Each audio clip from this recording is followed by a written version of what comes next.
कैसे हैं आप सभी लोग। आप सभी का स्वागत है अपने YouTube channel learn with focus पर। हम लोग आज से क्लास 12th की फिजिक्स को चालू करेंगे, फिर से पुनः एक बार और शुरुआत से आखिरी तक की ले चलेंगे।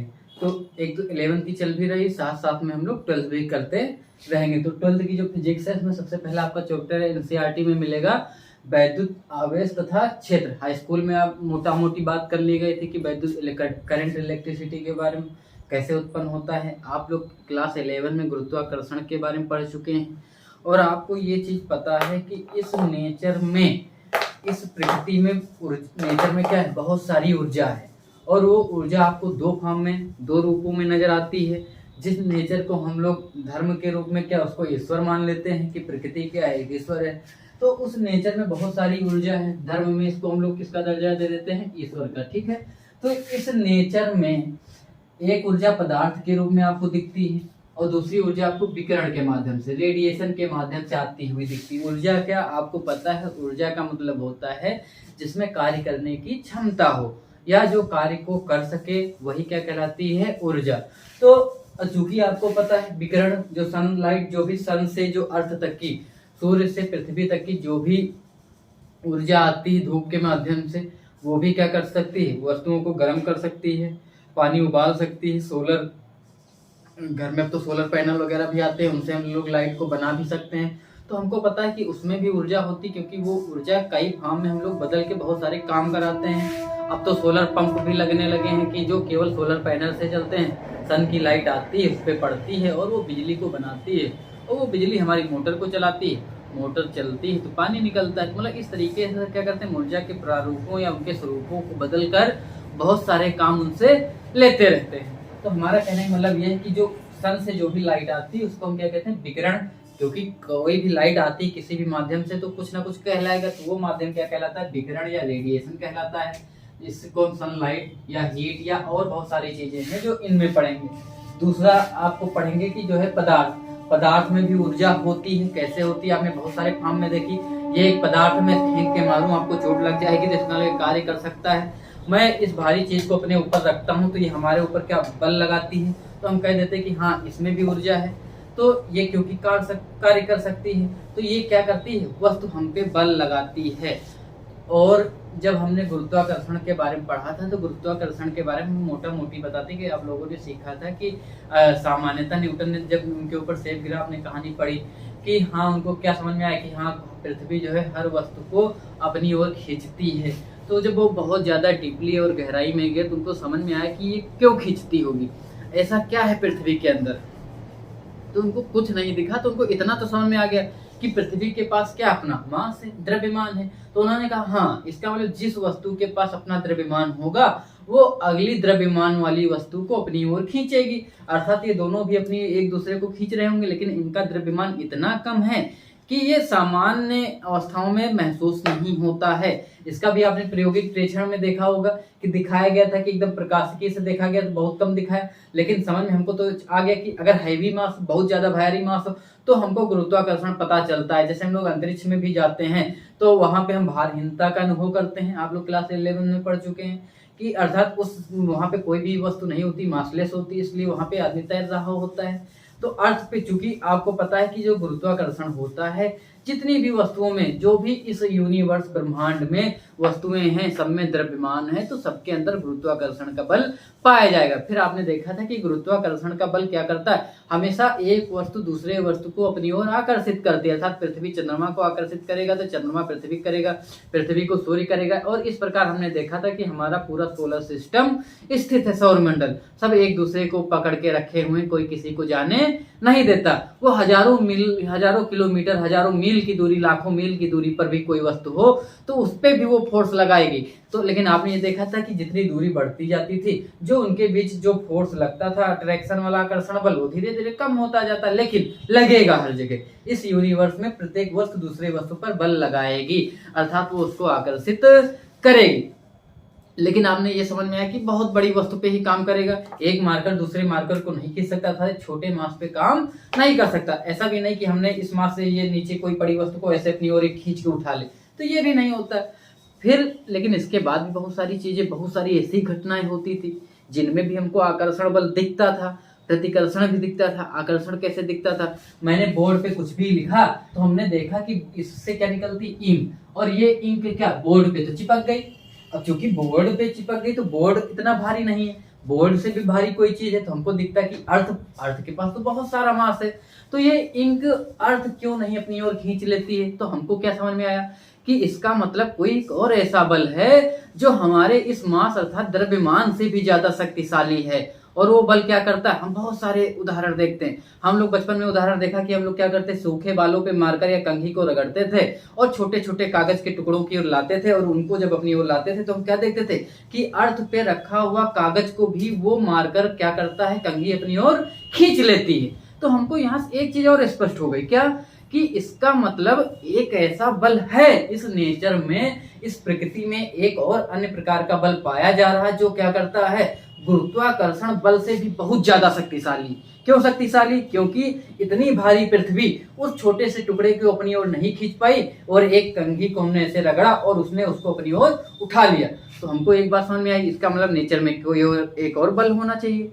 अब चूंकि हमने पहले नाम दे दिया था कि जो गुरुत्वाकर्षण बल है वो किसके कारण होता है, तो हमने बताया था कि जो गुरुत्वाकर्षण बल है ये हर वस्तु के द्रव्यमान के कारण होता है। तो हमको एक बात समझ में आ गई कि जो दूसरा बल है ये द्रव्यमान के कारण तो नहीं होता होगा, ये कोई अन्य कारण होगा। तो हमने पढ़े कि इस संसार में पदार्थ में दो प्रकार के बल पाए जाएंगे, एक आपका बाह्य बल होगा और एक सूक्ष्म बल होगा। हम सबसे पहले बाह्य बल की ओर पढ़ेंगे। बाह्य बल जो बाहरी दुनिया में हमको दिखता है, हमने पेन को नीचे छोड़ा, पेन आपको नीचे अर्थ अपनी ओर खींचती हुई आपको दिखाई देती। आप किसी भी वस्तु को ऊपर फेंकते हैं, कुछ समय बाद नीचे चली जाती है, जिसको हम लोग क्या कहते हैं, गुरुत्वाकर्षण का सिद्धांत कहते हैं कि हाँ पृथ्वी हर वस्तु को अपनी ओर खींचती है। क्यों खींचती, क्योंकि गुरुत्वाकर्षण बल के कारण खींचती। तो इसका मतलब कौन सा बल हो गया, वायु बल हो गया, क्योंकि बाहरी दुनिया में हमको ये नजर आता है। दूसरा हमने कहा हम कंघी में क्या करते हैं, कंघी बालों में रगड़ते हैं और छोटे छोटे कागज के टुकड़ों को देखते हैं वो रगड़ लेता, आकर्षित कर लेता है। नायलॉन का शर्ट पहने हुए उसमें भी हमने इसको रगड़ा,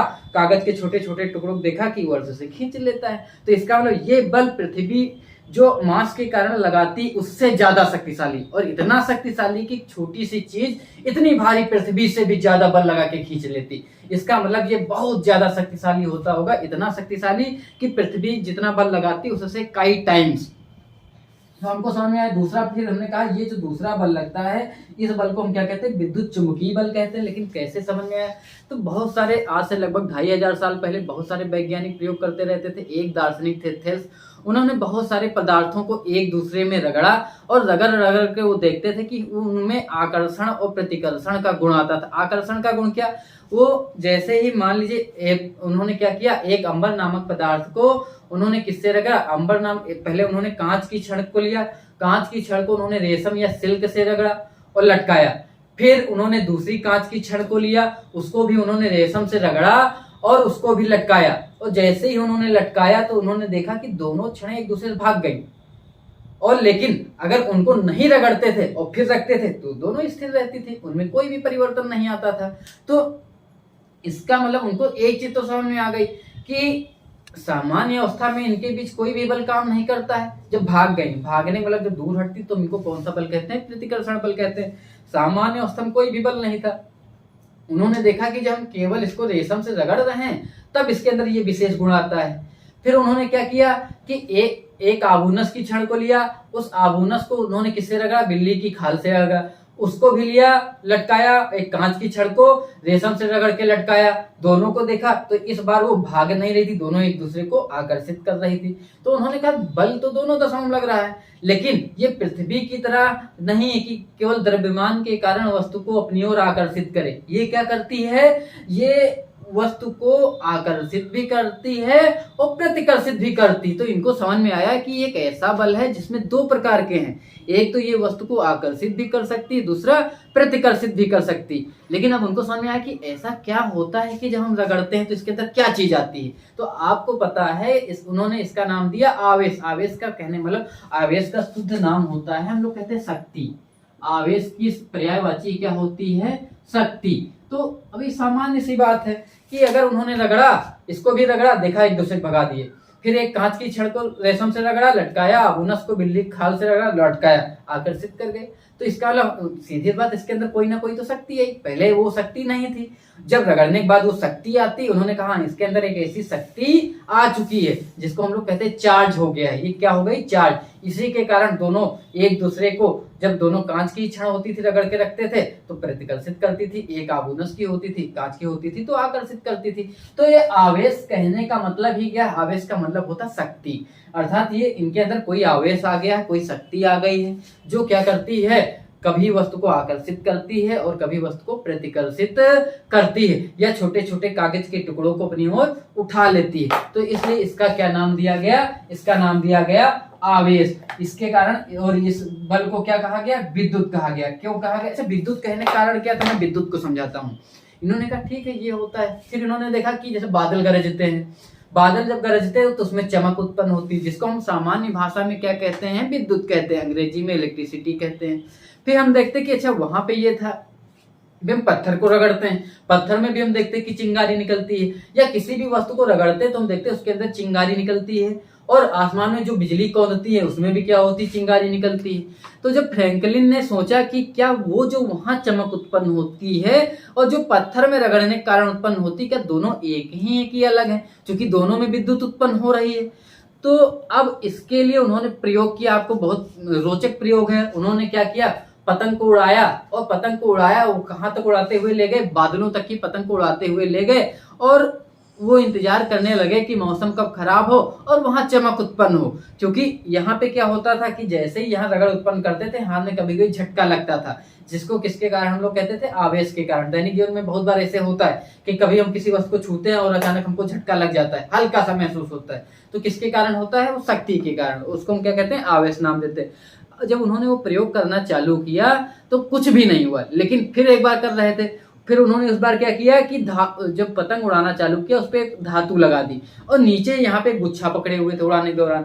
अब क्या हुआ? बारिश हुई। बारिश कैसी हुई? एकदम रेनी बारिश। सबको पता है जब पहली वर्षा होती है तो अम्लीय होती, अम्लीय में क्या होता है? आयन भी होते। जब बारिश होना चालू हुई और उसमें बिजली की गड़गड़ाहट हुई, और जब वहां बिजली गड़गड़ाहट हुई तो आवेश ऊपर से चलना चालू हुए, क्योंकि उनको चलने का एक रास्ता मिल गया, क्योंकि आयन हो गए। और जैसे ही इनको नीचे बहुत तेजी से शॉक लगा, वो इतना तेज नहीं था, नहीं फ्रैंकलिन की मृत्यु भी हो सकती थी। लेकिन इसके बाद बेंजामिन फ्रैंकलिन को एक बात तो समझ में आ गई कि वहां जो रगड़ उत्पन्न होती है और जो पत्थरों में होती, दोनों क्या है? एक जैसी हैं, दोनों में कोई अंतर नहीं, दोनों से झटका लगता है।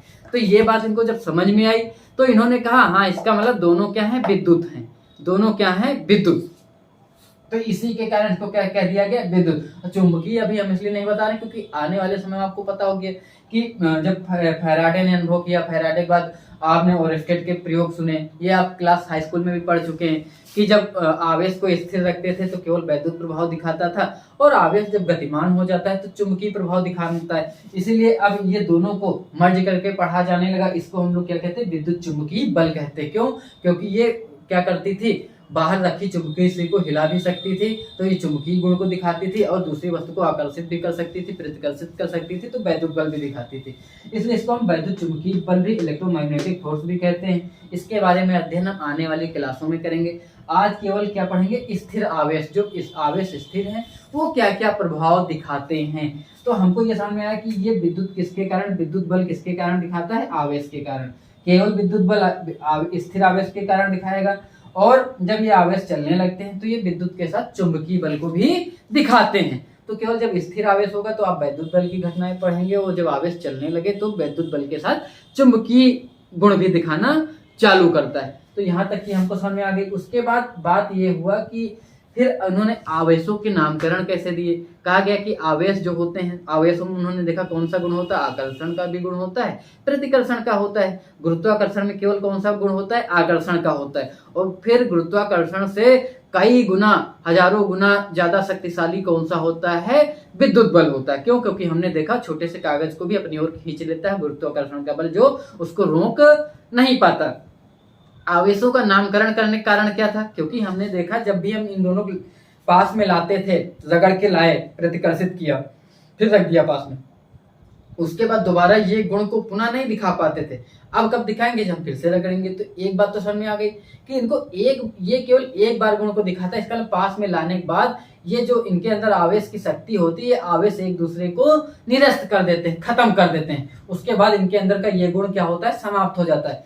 अब ऐसा कैसे हो सकता है कि कोई भी आवेश आए और वो निरस्त हो जाए, मतलब जीरो हो जाए, शून्य। क्यों शून्य होने का मतलब ये कि अब इनके अंदर कोई भी आवेश नहीं बचा, वो शक्ति नहीं बचा कि ये दोबारा इस वस्तु को आकर्षित करें अथवा प्रतिकर्षित करें। और ये घटना केवल मैथ में होती है। इसीलिए बेंजामिन फ्रैंकलिन ने कहा कि कोई भी दो वस्तु जुड़ें और शून्य हो जाएं, ये केवल एक ही चीज में संभव है और वो मैथ है। क्योंकि आपको पता है मैं +3 को लाऊं और सामने -3 रख दूं तो आप तुरंत कहेंगे शून्य हो गया। तो इसका मतलब क्या हुआ, उन्होंने कहा अगर मान लीजिए +3 आवेश था, -3 आवेश के साथ आएगा तभी तो शून्य होगा। तो ये शून्य होने का कारण था कि आवेश मिलकर शून्य बना देते हैं, न्यूट्रल हो जाते हैं, जिसके का उदासीन हो जाते हैं, जिसके कारण बेंजामिन फ्रैंकलिन ने क्या किया, आवेशों के नाम दिए और उन आवेशों को क्या कहा गया, धन आवेश और ऋण आवेश। तो प्लस चार्ज और माइनस चार्ज। तो प्लस और माइनस क्यों कहा गया, क्योंकि आपको बात समझ में आ गई, क्योंकि ऐसा मैथ में होता है, गणितीय विवेचन में ही ऐसा हो सकता है कि दोनों चीजें मिलें और शून्य हो जाए। इसलिए उन्होंने आवेश के दो नाम दिए। कौन कौन से आवेश नाम दिए, एक को कहा गया प्लस आवेश, धन आवेश, और एक को कहा गया ऋण आवेश। तो आपको एक बात समझ में आनी चाहिए कि आवेश दो प्रकार का होता है, एक होता है धन आवेश और एक होता है ऋण आवेश। और हम जब किसी भी वस्तु को रगड़ते हैं तो यही दोनों चार्ज उसमें उत्पन्न होते हैं। कैसे उत्पन्न होते हैं, तो अलग अलग पदार्थों को रगड़ रगड़ के उनका अध्ययन किया गया, फिर उनकी एक सारणी बनाई गई और उस सारणी के आधार पे बताया गया कि किस पदार्थ में रगड़ने पे धन आएगा और किस में ऋण आएगा। और याद रखना, हम कभी भी किसी भी पदार्थ को रगड़ते हैं तो किसमें कितना धन आया ऋण आया किस बात पे डिपेंड करता है। तो ये हमको जब धीरे धीरे एटॉमिक फिजिक्स केमिस्ट्री का और अध्ययन बढ़ता गया तो हमको समझ में आया, हम जब पदार्थों की मूल संरचना के बारे में जानने लगे तो हमको समझ में आया कि हमारा जो पदार्थ है वो बहुत सारे किससे मिलकर बना हुआ, तत्वों से मिलकर बना हुआ है। तत्व किससे मिलकर बने हुए हैं, अणुओं से मिलकर बने हुए हैं। और अणु किससे मिलकर बने हुए हैं, परमाणुओं से मिलकर बने हुए हैं। और जब हम उस परमाणु के स्ट्रक्चर या संरचना के बारे में जानना सीखे तो हमको समझ में आया कि जो परमाणु होता है वो किससे मिलकर बना होता है, न्यूट्रॉन और प्रोटॉन से। और इलेक्ट्रॉन इनकी बाह्य कक्षाओं में चक्कर लगाते रहते हैं। तो किसी भी पदार्थ के परमाणु में इलेक्ट्रॉन इनकी बाह्य कक्षाओं में चक्कर लगाते हैं। अब अगर हम किसी दो पदार्थ को आपस में रगड़ेंगे तो आपको समझ में आता है कि तत्व को तत्व से रगड़ रहे हैं, अणु को अणु से रगड़ रहे हैं। इसका मतलब अणु सब किससे मिलकर बना हुआ, परमाणु से। और अगर दो परमाणु आपस में रगड़े जा रहे हैं तो सबसे बाहर कौन है, इलेक्ट्रॉन है। तो इनको जो सबसे बाहर तो इसको अंदर नाभिक के अंदर जो पाए जाते हैं, हमने क्या नाम दिया, न्यूट्रॉन और प्रोटॉन। इसको हम केमिस्ट्री में पढ़ेंगे या फिजिक्स में इलेक्ट्रिसिटी आगे जब पढ़ना चालू करेंगे तो देखेंगे। और बाहर जो चक्कर लगा रहे हैं ये क्या है, इलेक्ट्रॉन। इसका मतलब जब भी हम किसी वस्तु को रगड़ते हैं तो सबसे पहले संपर्क में क्या आता है, इलेक्ट्रॉन आता है। इसका मतलब कि हम जब भी किसी वस्तु को रगड़ कर, हमने कंघी से रगड़ा और कागज के छोटे छोटे टुकड़ों को आकर्षित किया तो हमको एक चीज समझ में आ गई कि इसका जब हम रगड़े हैं तो क्या संपर्क में आया होगा, इलेक्ट्रॉन। इलेक्ट्रॉन कैसे आया, तो हमने कहा या तो हो सकता है इसके इलेक्ट्रॉन इसमें चले गए हों या इसके इलेक्ट्रॉन इसमें आ गए। हमने दो पदार्थों को रगड़ा तो क्या हो सकता था, या तो इसके छिटक कर इलेक्ट्रॉन इसमें आ सकते हैं या तो इसके इलेक्ट्रॉन इस पे जा सकते। दो ही घटनाएं हो सकती थी। कैसे होता, हमने दो चीजें ऐसी फंसी हुई, हमने रगड़ा, रगड़ने के बाद क्या होगा, हो सकता है कुछ इलेक्ट्रॉन इसके फंसे इधर आ गए, इसके फंसे तो इसमें चले आए। तो जिससे इलेक्ट्रॉन निकलेगा वो उतना धनावेशित हो जाएगा और जिसपे इलेक्ट्रॉन आ जाएंगे वो वस्तु उतनी ही ऋणावेशित हो जाएगी। क्यों, क्योंकि हमने पढ़ रखा है कि प्रोटॉनों पे धनावेश होता है, इलेक्ट्रॉनों पे ऋणावेश होता है। फिर हमने पढ़ा कि एक परमाणु के अंदर अगर 1 लाख प्रोटॉन है तो 1 लाख इलेक्ट्रॉन होंगे। तो 1 लाख प्रोटॉन पे जितना धन आवेश उतने 1 लाख इलेक्ट्रॉनों पे उतने का ऋण आवेश। और 1 लाख प्लस का 1 लाख माइनस का मिलकर परमाणु सामान्य अवस्था में कैसा हो जाएगा, उदासीन हो जाएगा। इसलिए याद रखना इस यूनिवर्स में आवेश तो बहुत हैं, बहुत आवेश हैं, आवेश की कोई कमी नहीं। क्योंकि एक परमाणु के अंदर सैकड़ों लाखों में 10 की घात 26 इलेक्ट्रॉन पाए जाएंगे, लेकिन वो आवेशित क्यों नहीं होते, क्योंकि जितने उसमें इलेक्ट्रॉन होंगे उतने प्रोटॉन होंगे, उतने प्लस उतने माइनस मिलकर सामान्य अवस्था में कितना बना देता है, जीरो। एक परमाणु जीरो बनाए, दूसरा जीरो बनाए और परमाणु से मिलकर अणु बना तो अणु भी सामान्य अवस्था में उदासीन, पूरा पदार्थ उदासीन। और इस प्रकार उस पूरे पदार्थ, पूरा नेचर, पूरा ब्रह्मांड किससे मिलकर बना हुआ, इन्हीं से। इसलिए सामान्य अवस्था में पूरे ब्रह्मांड का कुल आवेश कितना होगा, शून्य होगा। लेकिन पर्टिकुलर के अंदर पाया जाएगा, इन दोनों के अंदर है। हमने रगड़ा, इससे इसमें चले गए। हमने कहा इसके अंदर 100 इलेक्ट्रॉन थे, इसके अंदर 100 इलेक्ट्रॉन थे, इसके अंदर भी 100 प्रोटॉन होंगे, तो इसके अंदर भी 100 प्रोटॉन होंगे। 100 मिलकर इधर का कुल आवेश जीरो, इधर का भी कुल जीरो। हमने अगली बार रगड़ा, अब संपर्क में क्या है, हमारे बाहर के इलेक्ट्रॉन है। हमने कहा 5 इलेक्ट्रॉन इसके छिटक कर इस पे आ गए। अब बताओ क्या घटना हुई। हमने कहा पहले 100 थे दोनों में, 5 इससे छिटके इस पे आ गए। अब इस पे कितने इलेक्ट्रॉन हो गए, 105 हो गए। इस पे इलेक्ट्रॉन कितने बचे, 95। ध्यान देना, इस पे प्रोटॉन कितने हैं, अभी भी 100। तो 100 के प्लस से 95 घटाए तो हमने देखा कि इस पे 5 का प्लस आ गया। 100 से 95 गए, 5 का प्लस हो गया। हम कहेंगे ये वस्तु धनावेशित हो गई, क्योंकि अब इस पे 5 इलेक्ट्रॉन इस पे जा चुके थे, तो इस पे 105 इलेक्ट्रॉन है और इस पे प्रोटॉन कितने, 100। तो माइनस का 105 हुआ, 100 घटाएंगे तो माइनस का 5, तो हम कहेंगे इसका मतलब इस पे 5 का ऋणावेश आ गया। या हम इसको सामान्यता ऐसे याद कर लेते हैं कि हाँ, जिससे इलेक्ट्रॉन जाएंगे उस पे उतने का धनावेश और जिस पे पहुंचेंगे उस पे उतने का ऋणावेश होगा। कैसे, हमने कहा 5 इससे छिटक कर इस पे गए तो इस पर 5 का धनावेश, इस पर 5 का ऋणावेश।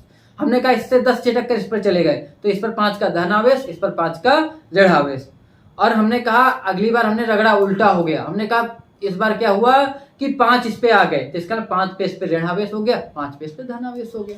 तो जिस पे जाएंगे उस पे ऋणावेश होगा और जिस पे रहेंगे, जिससे निकलेंगे उस पे धनावेश आएगा। ठीक है, तो इलेक्ट्रॉन जिस पे जाके चिपक जाएगा वो वस्तु ऋणावेशित हो जाएगी और जिससे निकल जाएगा वो वस्तु धनावेशित हो जाएगी।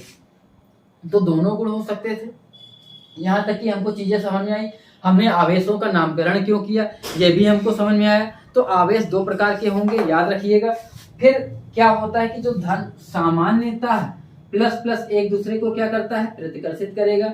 अर्थात 2 धन आवेश एक दूसरे को प्रतिकर्षित करेंगे और 2 ऋण आवेश भी एक दूसरे को क्या करेंगे, प्रतिकर्षित करेंगे, अर्थात अपने से दूर भगाएंगे।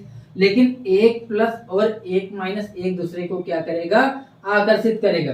तो हम क्या देखते, दोनों जब समान आवेश थे, कैसे आवेश थे, समान आवेश थे, तो क्या कर रहे हैं, प्रतिकर्षित। यहाँ भी दोनों कैसे आवेश हैं, समान। तो हमने नियम बना लिया कि जो समान प्रकार के आवेश होंगे वो एक दूसरे को प्रतिकर्षित करेंगे और जो विपरीत आवेश होंगे वो एक दूसरे को क्या करेंगे, आकर्षित करेंगे। तो हमको एक बात समझ में आई कि आवेश क्या होता है। आवेश 2 प्रकार के होते हैं, धन आवेश, ऋण आवेश। समान प्रकार के आवेश एक दूसरे को प्रतिकर्षित करेंगे, विपरीत प्रकार के आवेश एक दूसरे को आकर्षित, प्लस प्लस भी प्रतिकर्षित करेगा, माइनस माइनस भी प्रतिकर्षित करेगा, प्लस माइनस क्या करेंगे, आकर्षित करेंगे। नाम किसने किया, बेंजामिन फ्रैंकलिन ने किया।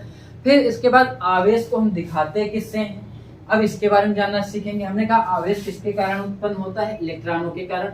और एक इलेक्ट्रॉन को ई से दिखाते हैं, इलेक्ट्रॉन को लिखते हैं ऐसे। आपको पता है इलेक्ट्रॉन की खोज किसने की थी, जे थॉमसन ने की थी। प्रोटॉन की खोज किसने की थी, तो ये आप लोग याद कर लेते हैं ईंट पर नाच से। तो ईंट पर नाच, ई से इलेक्ट्रॉन, टी से टा से क्या आ जाता है, थॉमसन आ जाता है, जे थॉमसन ने किया था। पर नाच तो पी से क्या आ जाता है, प्रोटॉन आ जाता है, पी से क्या आ जाता है, प्रोटॉन आ जाता है। अच्छा, प्रोटॉन की सबसे पहले खोज गोल्डस्टीन ने की थी, लेकिन उनको नहीं दिया जाता, सिर्फ रदरफोर्ड को दिया जाता। प्रोटॉन की खोज किसने की थी, रदरफोर्ड ने की थी। और न्यूट्रॉन की खोज किसने की, चैडविक ने की।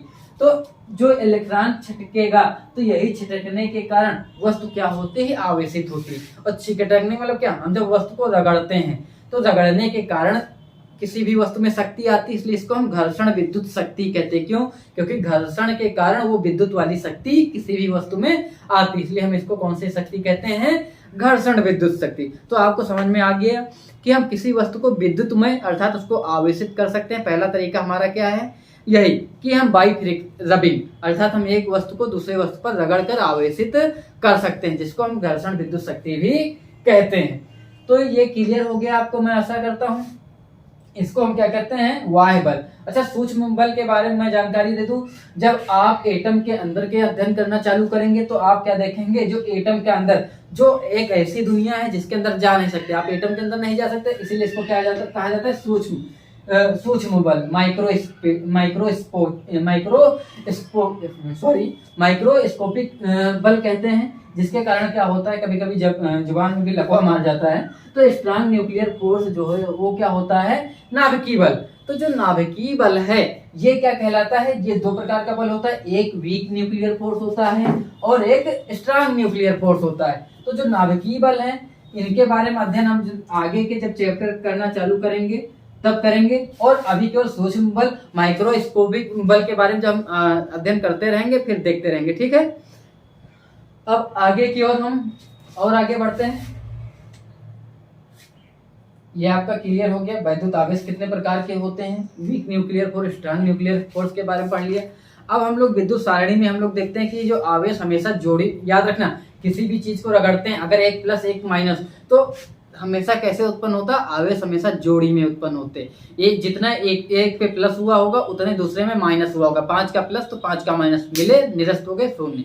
तो याद रखना आवेश हमेशा पेयर में ही उत्पन्न होंगे, कभी एक सिंगल आवेश संभव ही नहीं है। फिर विद्युतीकरण की जो थ्योरी है, हम लोग क्या करते हैं, नाभिक के पास हमने पढ़ रखा है प्लस का चार्ज होता है, क्यों, क्योंकि न्यूट्रॉन उदासीन होता है, प्रोटॉन पे धनावेश होता है, इलेक्ट्रॉन इनके चारों चक्कर लगाते रहते हैं जो ऋणावेशित होता है। फिर इसी के आधार पर हम लोग पदार्थों का वर्गीकरण कर लेते हैं। कुछ पदार्थ को हम क्या कहते हैं, चालक कहते हैं, कुछ को कुचालक कहते हैं। चालक कौन कौन से होते हैं, जो आवेशित हो जाते हैं तुरंत, वो चालक कहलाएंगे। और या हम ऐसा कह सकते हैं जिनके अंदर आवेश जा सकता है, जो पदार्थ आवेश को अपने अंदर आने जाने देते हैं वो चालक पदार्थ होंगे। जो पदार्थ अपने अंदर से आवेश को आने जाने नहीं देते हैं वो कुचालक होंगे।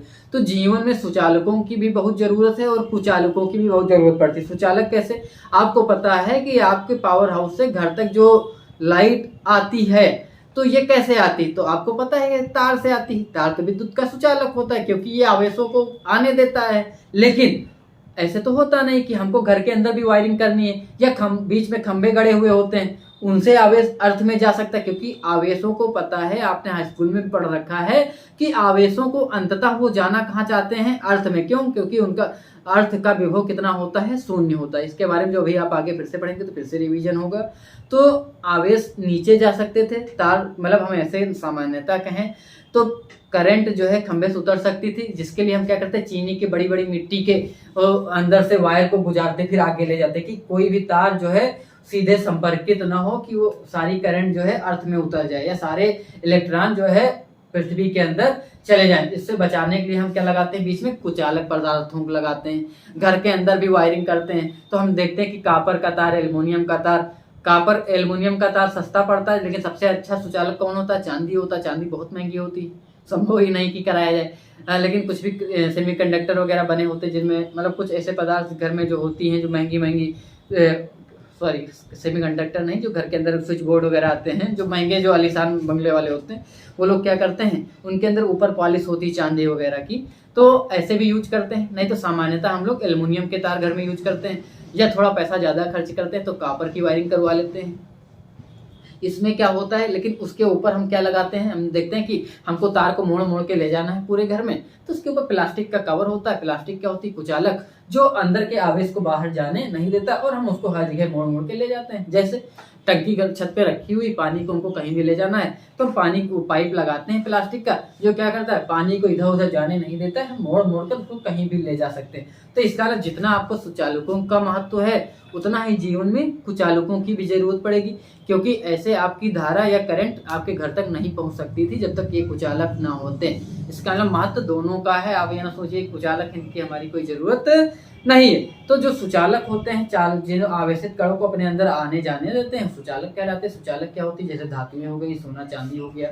अशुद्ध पानी भी होता है, शुद्ध जल नहीं होता है। क्यों शुद्ध जल नहीं होता, क्योंकि उनके अंदर आयंस नहीं बनते हैं। ठीक है, अभी आप आगे पढ़ेंगे कि अशुद्ध जल में क्या बनते हैं, आयंस बनते हैं। जैसे हम शुद्ध जल में नमक मिला दें तो क्या, नमक मिला देंगे तो Na+Cl- में हो जाएगा, तब उसके अंदर भी सप्लाई चालू हो जाएगी। और शुद्ध जल में अगर दोनों तरफ तार लगाएं, फिर बल्ब से जोड़ें और सप्लाई दें, तो उसमें करंट फ्लो नहीं होगी।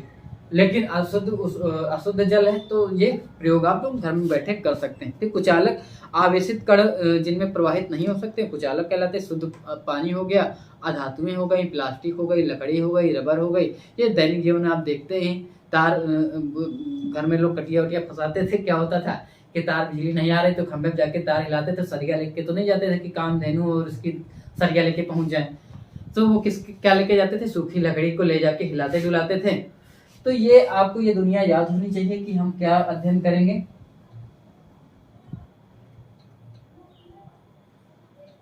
हाँ, तो ये थकान आ गई। तो आज के मैं इसके बाद आप अर्धचालक भी पढ़ेंगे। अर्धचालक जो सामान्य अवस्था में क्या होते हैं, वैद्युत के कुचालक होते हैं, लेकिन कुछ विशेष ताप पे सुचालक भी हो जाते हैं, जिनका आज के समय तो बहुत ज्यादा महत्व हो गया, जैसे सेमी कंडक्टर वगैरह। आपने अभी पढ़ा था सिलिकॉन वगैरह जो ताइवान पे चीन ने आक्रमण कर दिया, जैसे सेमी कंडक्टर की मार्केट एकदम बैठ गई। तो भारत में भी सेमी कंडक्टर का बड़ा स्कोप है। तो ये आप माइक्रोस्कोपिक वर्ड के बारे में पढ़ेंगे, इसके बारे में जानकारी आपको हो ही चुकी पर्याप्त। तो मैं आज की क्लास को यहीं ऑफ करता हूँ, क्योंकि आज का जो बेसिक है वो आपके लिए क्लियर हो गया होगा। फिर हम लोग कूलाम के नियम के बारे में पढ़ेंगे, और इसमें अगर कोई भी कॉन्सेप्ट में आपको कोई भी कंफ्यूजन है तो आप लोग बिल्कुल पूछ लीजिए, निसंदेह पूछिए। तो आज की क्लास को हम लोग यहीं ऑफ करते हैं। आप सभी की उज्जवल भविष्य की शुभकामनाओं के साथ।